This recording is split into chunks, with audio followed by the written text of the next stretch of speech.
Nama Nikita Mirzani kini sedang menjadi sorotan publik usai Kejaksaan Negeri Serang melakukan penahanan terhadap dirinya selama 20 hari ke depan. Proses penahanan Nikita sendiri berlangsung alot lantaran aktris berusia 36 tahun itu sempat menangis hingga berteriak histeris dan mengeluarkan umpatan pada pihak Kejaksaan Negeri Serang.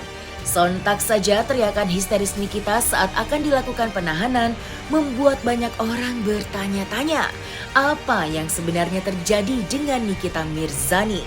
Dari situlah pro dan kontra menyeruak ke permukaan, terutama bagi pengguna media sosial.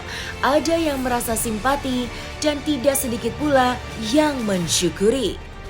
Nikita seperti diketahui terseret dalam kasus pencemaran nama baik Dito Mahendra yang kemudian dilaporkan ke Polresta Serang pada tanggal 16 Mei 2022 lalu dan statusnya naik menjadi tersangka.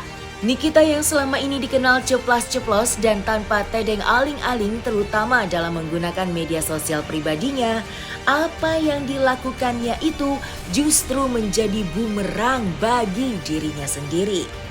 Lantas, seperti apakah pihak Dito Mahendra dalam menanggapi penahanan Nikita yang dilakukan oleh Kejaksaan Negeri Serang? Tindakan Kejaksaan Negeri Serang untuk melakukan penahanan terhadap saudari Nikita Mirzani sudah merupakan sebuah tindakan hukum yang tepat untuk beberapa alasan. Yang pertama, itu memang jaksa punya kewenangan untuk menahan, ya, dalam kerangka penuntutan. Pasal 20 ayat 2 Kitab Undang-Undang Hukum Acara Pidana. Jaksa punya kewenangan untuk menahan dalam kerangka penuntutan. Itu alasan yang pertama. Jadi kita pikir itu udah tepat itu. Yang kedua, kenapa kita juga bilang udah tepat? Karena ini berdasarkan track record dari saudari Nikita Mirzani. Kan kita lihat sejarahnya dong. Pada saat penyidikan oleh Polres Serang Kota, dipanggil untuk klarifikasi 2 kali tidak datang. Dipanggil untuk BAP pun tidak datang. Akhirnya ditangkap. Artinya apa? Data menunjukkan bahwa Nikita Mirzani cenderung tidak kooperatif. Karena itu dia ditangkap kan waktu itu. Nah, jadi saya kira jaksa juga berpikir yang sama. Kalau saya nggak tahan, kalau orangnya tidak kooperatif, terus gimana? Akan mempersulit proses persidangan. Saya pikir itu pendapat yang terlalu prematur dan tendensius ya, menuduh orang seolah-olah manusia itu tidak akan berubah. Kita merasa ini sudah tepat. Kenapa? Ini menjadi pesan bagi seluruh pemirsa, kita semua, netizen, generasi muda, bahwa media sosial itu harus dipakai secara bertanggung jawab. Tidak dipakai untuk menghina orang lain, menista orang lain, merendahkan martabat orang lain. Tapi harus dipakai sebaliknya, yang secara positif, yang dipakai secara baik, beretika, tidak melawan hukum, mendorong orang lain untuk melakukan yang terbaik. Itu seharusnya yang dilakukan. Sehingga ini pesan yang sangat baik, bahwa kalau orang menggunakan media sosial secara serampangan, secara melawan hukum, secara tidak beretika, maka konsekuensinya berat. Kalau Anda terbukti, Anda bisa ditahan loh. Nah, ini pesan yang sangat bagus. Jadi kita merasa bahwa ini langkah yang sudah tepat dilakukan oleh Kejaksaan. Kalau ada statement dari pengacaranya Mas Dito menyatakan begitu akan mengulang, saya pikir itu terlalu tendensius ya dan terlalu menyudutkan Niki. Saya pikir itu tidak boleh berpendapat seperti itu. Saya meyakini Niki pasti akan berubah ketika dia mengetahui sesuatu salah, dia tidak akan mengulangnya lagi. Saya belakangan ini intens komunikasi dengan Niki, saya juga memberikan masukan-masukan dan nasihat-nasihat ke Niki, dan saya pikir Niki akan menjadi banyak berubah ya. Selama ini kan Niki memang orangnya agak ceplas-ceplos ya, dan saya ketika banyak berdiskusi dengan Niki, pemahaman tentang hukum oleh Nikita memang agak lemah ya. Jadi menjadi wajar ketika dia melakukan apa yang dilakukan kemarin, yang dituduhkan ke dia sekarang terjadi karena dia tidak mengetahui bahwa itu salah secara hukum ya. Jadi dari di beberapa diskusi saya memberitahukan beberapa pendapat terkait hal-hal yang terkait dengan hukum, dan saya lihat Niki menerima dan pengen berubah dan tidak akan mengulangi hal-hal yang sudah dia ketahui sebagai sebuah kesalahan. Tetapi yang kemarin terjadi itu sama sekali dia tidak menyadari bahwa itu sebuah kesalahan dan tidak melanggar aturan. Jadi kan begini, memang banyak sekali yang menghubungi saya ini.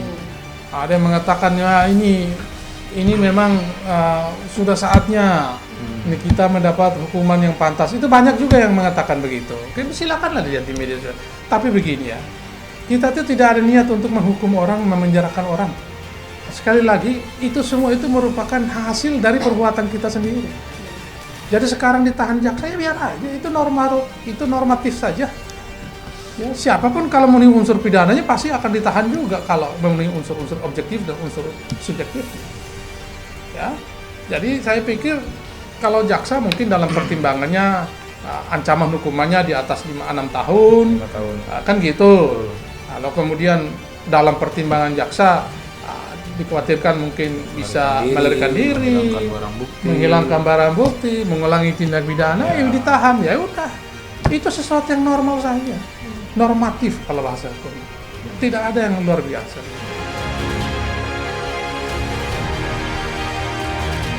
Di lain pihak, sahabat-sahabat Nikita Mirzani mempertanyakan penahanan yang dilakukan terhadap Nikita yang menurutnya penuh dengan keganjilan. Fitri Salhuteru, salah satu sahabat Nikita, juga mempertanyakan pihak Dito Mahendra sebagai pelapor yang justru lepas dari pemeriksaan. Menurutnya apa yang disampaikan oleh Nikita dalam media sosialnya terkait Dito perlu diselidiki. Itulah sebabnya sahabat Nikita Mirzani tersebut mempertanyakan keputusan Kejaksaan Negeri Serang yang menahan Nikita sampai 20 hari ke depan, yang menurutnya tidak adil. Baginya hukum tidak boleh tebang pilih untuk menegakkan keadilan. Lantas, langkah apa yang akan ditempuh Nikita usai dirinya ditahan selama 20 hari ke depan?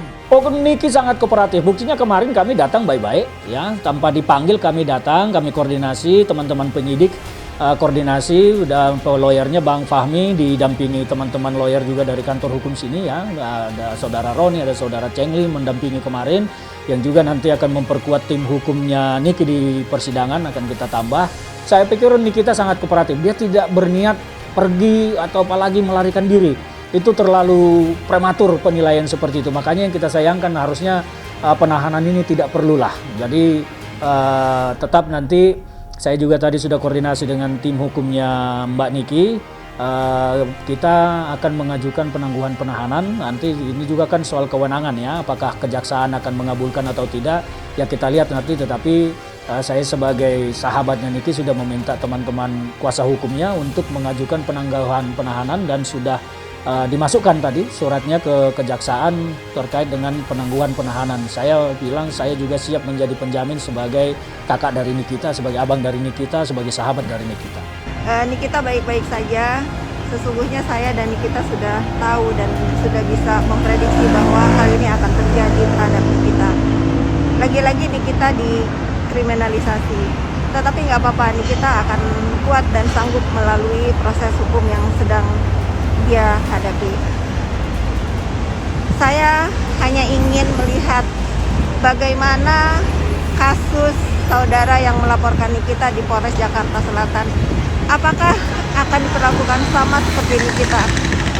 Atau polisi tidak peduli dengan apa yang terjadi atas kasus penyekapan saudara Leman di Jakarta Selatan? Saya hanya ingin tahu sejauh mana polisi bersikap tegas yang katanya tidak pernah atau hukum tidak tebang pilih. Selamat siang. Ngelihat orang kena musibah itu minimal prihatin, ya. Di sini gue tidak membela Nikita Mirzani, cuman gue sudah cari tahu informasinya, ya, dari berita-berita digital. Jadi ceritanya ada orang yang mengadu kepada Nikita Mirzani tentang penyekapan dan penyiksaan yang dilakukan oleh pelapor. Lalu Nikita Mirzani speak up, ya. Nah di situ mungkin Nikita Mirzani menyantumkan identitas, ya, sehingga dia dijerat ITE atau pencemaran nama baik. Dan jadi pertanyaan gue adalah, yang dikatakan Nikita Mirzani itu benar apa tidak? Apakah si pelapor itu lolos dari kesalahan? Nah, kalau terbukti yang dikatakan Nikita Mirzani itu adalah benar, kenapa yang ditangkap hanya satu orang? Nikita mungkin tidak paham ITE, ya, kita nggak tahu. Tapi untuk penyiksaan, masa iya nggak paham kalau orang nyiksa seseorang itu bisa dikena tindak pidana gitu? Coba dong, kita mau tahu. Semalam dia ditangkap oleh kejaksaan ya, Nikita ya? Oke, kita pengen tahu si pelapor itu bersih apa enggak. Kalau enggak, tangkap dua-dua, itu baru keadilan. Jadi sekarang ditahan jaksa, ya biar aja, itu normatif saja. Ya, siapapun kalau memenuhi unsur pidananya pasti akan ditahan juga kalau memenuhi unsur-unsur objektif dan unsur subjektifnya.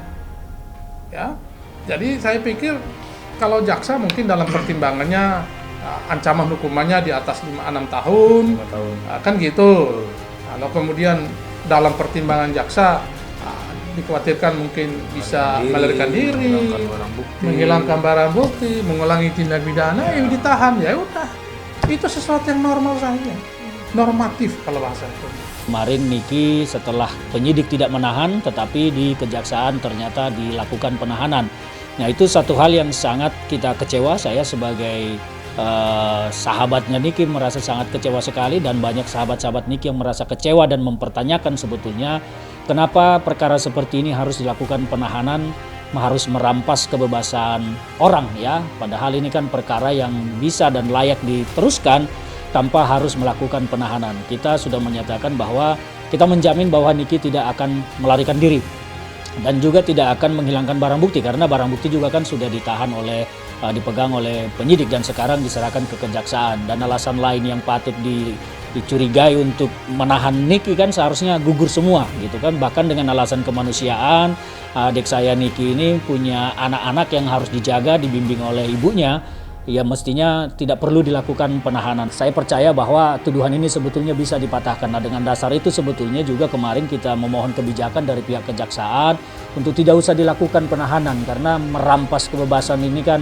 sangat menyedihkan sebetulnya ya. Saya sebagai sahabat, sebagai abang dari Nikita ini, adik saya ini, saya sangat prihatin ya, dan menyayangkan sebetulnya. Tetapi kembali kepada kewenangan yang dimiliki kejaksaan, ya mereka menjalankan kewenangannya. Meskipun sebetulnya kita mengetahui bahwa terkait undang-undang ITE seperti ini sudah ada edaran SKB yang menyatakan ya tidak perlu ditahan sebetulnya ya. Tapi biarlah kejaksaan menjalankan kewajibannya, dan itu yang membuat Niki salah satunya kemarin menjadi histeris dan merasa bahwa ini ada permainan lah kira-kira begitu.